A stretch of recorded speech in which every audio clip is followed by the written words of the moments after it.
This phase 2 clinical trial explored a novel sequence of therapies for salivary cancer that's advanced or incurable or metastatic. The idea behind the original design was to give patients a targeted glycogen synthase kinase 3 inhibitor, or GSK3B inhibitor, called elraglusib, formerly 9-ING-41. And this IV infusion was paired with platinum-based chemotherapy, either carboplatin or cisplatin.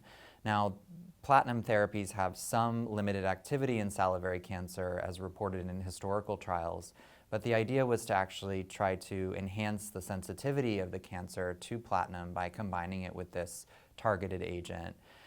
We separated patients by different groupings of salivary cancer, adenoid cystic carcinoma, ACC versus non-ACC. And that was really the first part of the trial, to understand both the safety, tolerability, and the activity, the anti-tumor efficacy with the platinum elraglusib combo. In the second part of the study, we added 2 doses of immunotherapy with PD-1 blockade as sort of an immune priming mechanism to try to enhance the immune system's recognition of the cancer, and then follow that with the platinum elraglusib combination. And this really stems from additional research that has shown that GSK3B signaling may be important for immune potential and immunogenicity. So several takeaways from the study. One being that the combination and sequence of therapy was overall safe and very well tolerated. The second was we did observe a response rate around 9 to 10% for the overall trial population of 32 patients. But interestingly, among the 3 partial responders, we noticed that all 3 of them had non-ACC subtype of salivary cancer, and they were all in the immune priming cohort.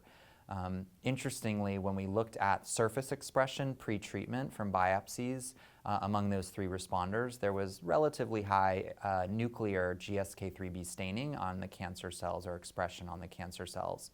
So we found this to be relatively encouraging, given that this is a population with a high unmet clinical need and there are no currently approved therapies for advanced salivary tumors.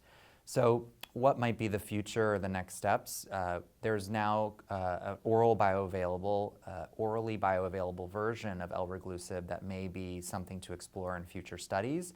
Right now, the treatment is an IV infusion. In addition to that, we may think about a biomarker-selected study whereby we restrict it to patients with non-ACC subtype, but also those who have high nuclear GSK3B staining or expression levels going into the study. That may enrich for greater responses.